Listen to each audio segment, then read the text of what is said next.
The governor making big moves today in the name of education. The changes that are coming to Texas school libraries. And another body found in Lake Travis. What we know about this latest incident. And hot, dry weather for most, but a tornado watch in effect for some this evening in First Warning Weather. Well, today the Texas governor signed his name to 4 bills that fulfill his promise to empower parents more in their children's education.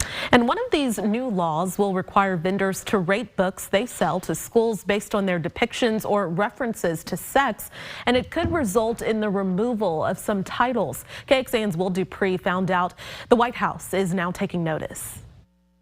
House Bill 900 is now law in the state of Texas. The legislation Governor Abbott signed sets new standards for Texas school libraries to keep what he calls sexually explicit content off shelves. Every minute of time spent on vulgar materials is time away from the task of kids learning what they need to learn. The law broadly defines sexually explicit as material that describes, depicts, or portrays sexual conduct in a way that is patently offensive. Ash Hall with the ACLU of Texas is waiting to see how that's ultimately applied. We've seen that used in the past as justification to ban any discussion of LGBTQ plus identities or topics. So we expect that the same would happen here. Companies that offer books to Texas schools will now have to include a rating. Vendors can no longer sell a book they deem sexually explicit. And if a school already has it, the company would have to take it back. The Texas Library Association is now working with more than 5,000 librarians across the state to make sure whom they're doing business with is following the law. What this is going to do is put a huge burden on the book vendors. They may make the decision not to sell in the state of Texas. They're going to have to potentially increase their costs to do business with the state of Texas. This may face scrutiny from a new position announced this month by the Biden administration. A coordinator will now look into what the White House called the growing threat that book bans pose for the civil rights of students. Will Dupree, KXAN News. And during the bill signing event today, the governor repeated that he is not giving up on his plan to create education savings accounts in the state, which some call school vouchers. The governor said he plans to call a special session to focus on that issue, but only after lawmakers reach a deal on how to lower property taxes. Now, another bill the governor signed today is House Bill 3803. Now, this will allow parents and guardians to elect for their students to repeat or retake a course or grade. The Travis County Sheriff's Office found a body this morning in Lake Travis. EMS was called to Mansfield Dam Park last night to search for a missing person. The dive team didn't find the man's body until today. They say he appeared to be in his 20s. Crews are still working to identify him. And taking a closer look now, at least 10 people remain missing after disappearing in Lake Travis, and dozens have died on the water since 2010. KXAN has looked into the history of the lake and those who work to recover those bodies. You can find that special project online right now at KXAN.com. First Warning Weather with Chief Meteorologist David Yeomans. An unusual June heat wave continues, and it's really just getting started with even hotter weather still to come. 98 on a beautiful day out on Lake Marble Falls under partly cloudy skies. 96 back in Austin. Our high so far has been 98, not quite the 100 that we hit yesterday. 90s all across the area. You factor in the humidity, though, and the heat index feels like 102 in Austin and 109. That is dangerous levels of heat and humidity out in Fayette County. Now, most of us don't get any rain tonight, but well northwest of Austin, we quietly have a little stalled front that may spark some really nasty storms later this evening. Between about 8 and 10 p.m., we're on guard for the potential of hail and even a tornado in the northern hill country. A tornado watch for just San Saba and Lampasas counties until 10 p.m. Coming up, I'll show you the high-resolution forecast of when and where storms are possible, record heat that's still coming, and when heat advisories will likely be issued. Preparations are underway for former President Donald Trump to make his first appearance in a federal courtroom in Miami tomorrow. He faces a 37-count federal indictment for allegations he retained classified documents, then conspired to hide them from investigators. NBC Alice Barr tells us now what to expect tomorrow.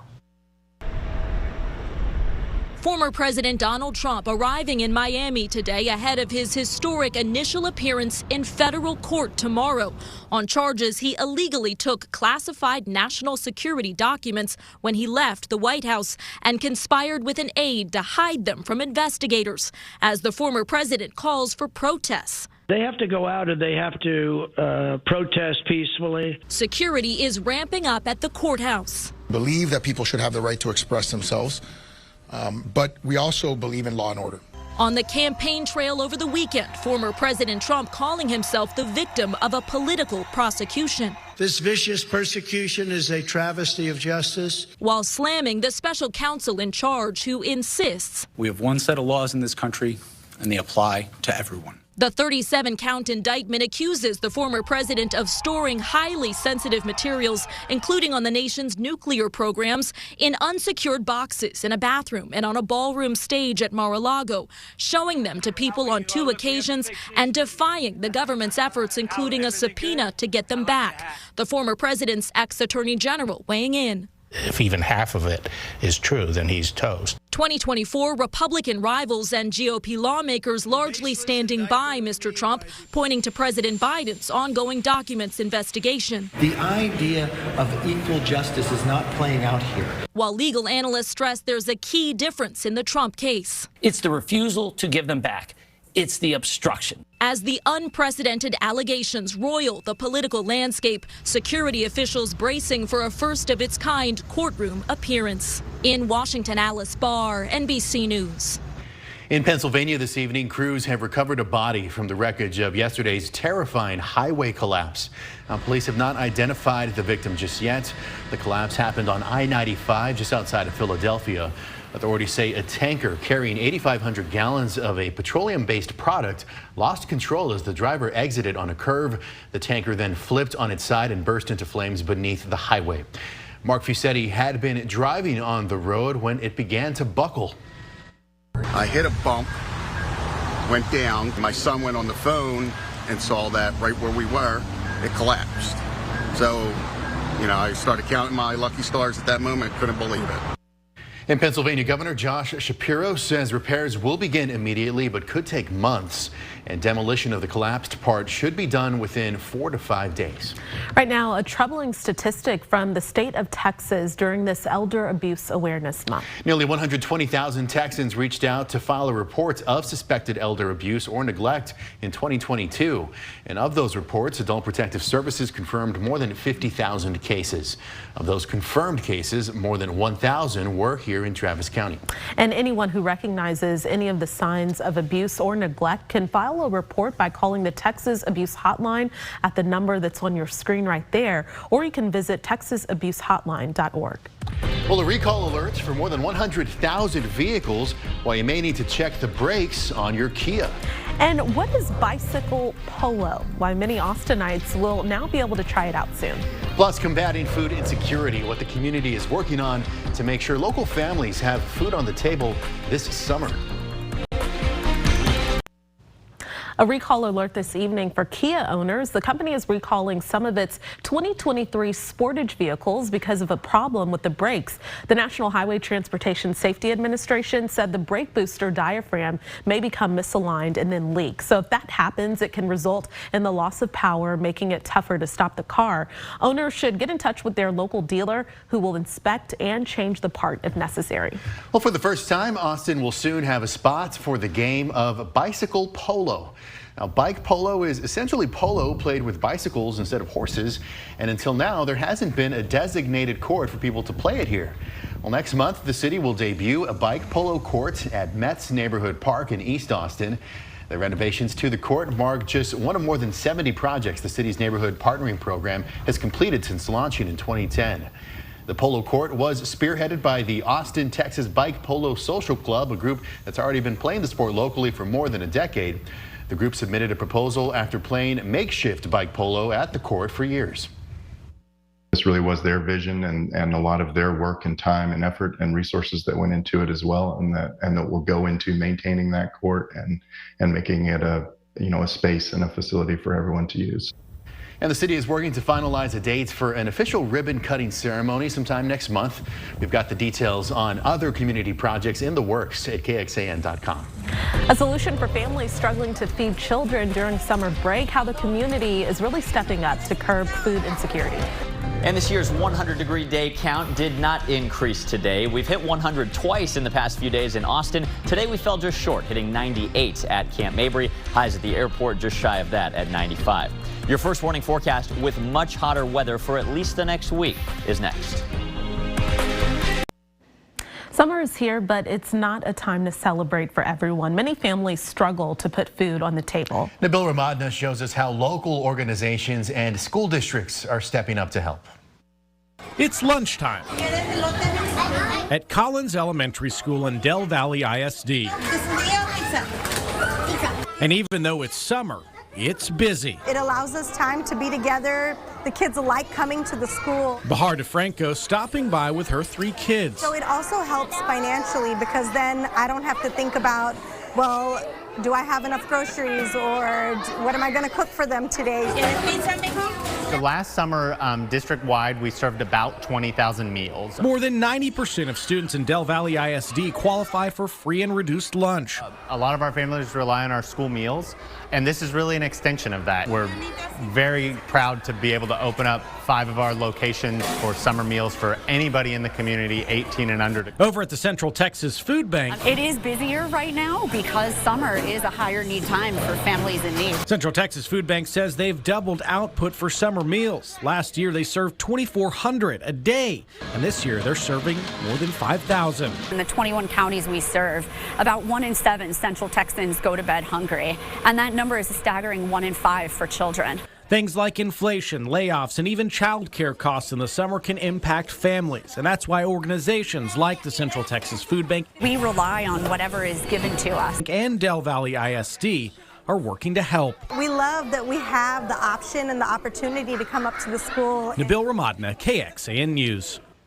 And Del Valley is currently waiting on state approval for a program that will offer free lunch to all elementary and middle school students. As for Central Texas Food Bank, they say with the increased demand, they are looking for more donations and volunteers. There is a link on our website on ways that you can help. Well, going in depth right now, back in March, we reported that Del Valley is currently the largest food desert in Travis County. Their population of around 3,200 people are driving 10 to 15 miles just to reach a grocery store. To help with the lack of available food options, the Del Valley Community Coalition opened a free fridge at Elroy Community Library. Now, the Central Texas Food Bank also launched an on-site food pantry at its South Austin location on Metropolis Drive, about 6 miles away from Del Valley.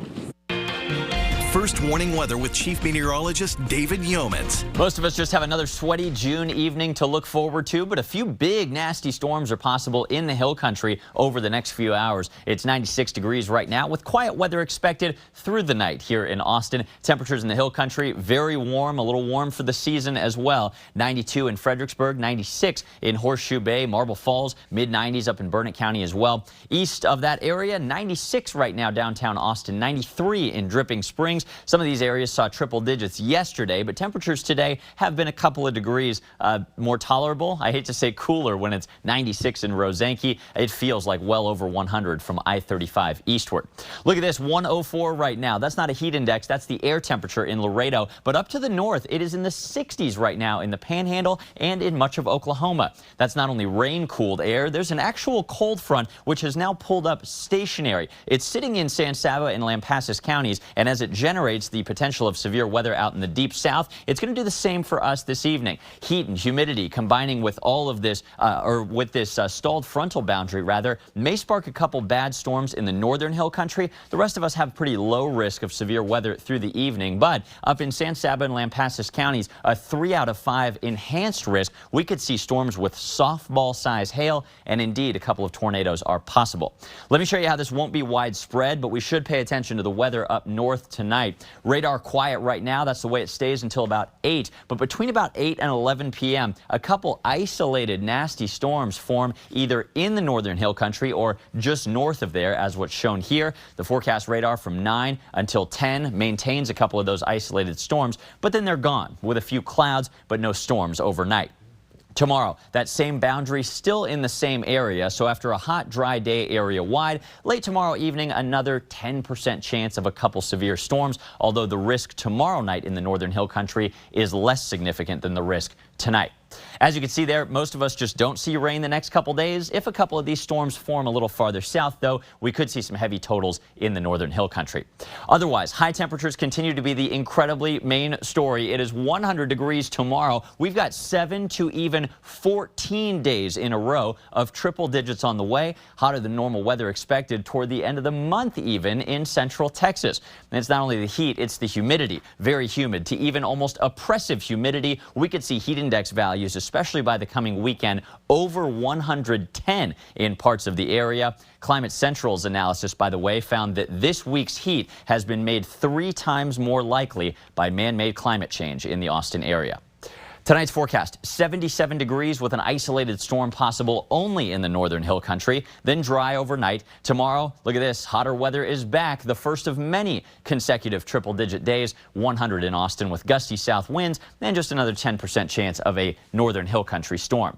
After that, 100 turns to 101, 103, then 105. June 16th on Friday, we've never seen a high temperature that hot, but that's what we're predicting, and the temperature stays at a sizzling 105. Friday into early next week. That'll tie another record high on Monday in Austin and produce dangerous heat for those spending extended periods of time outdoors on Father's Day weekend.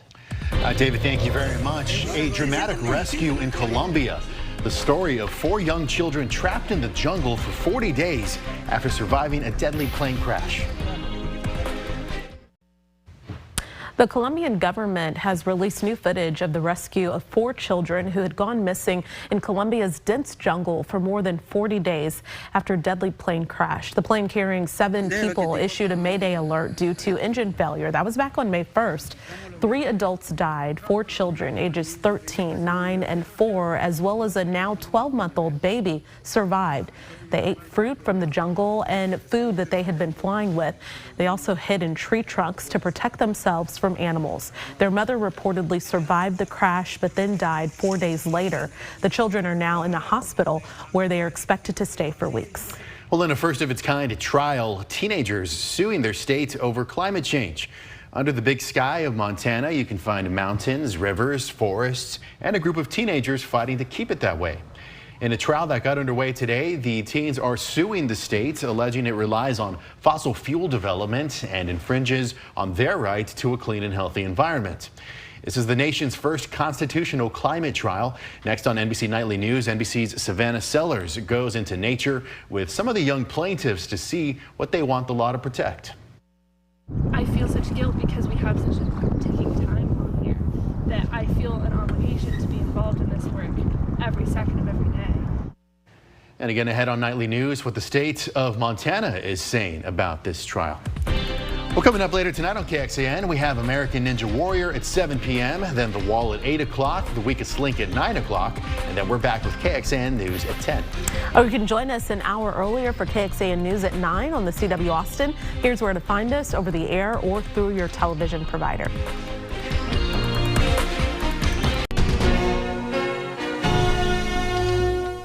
Thanks for listening to KXAN News Nightly.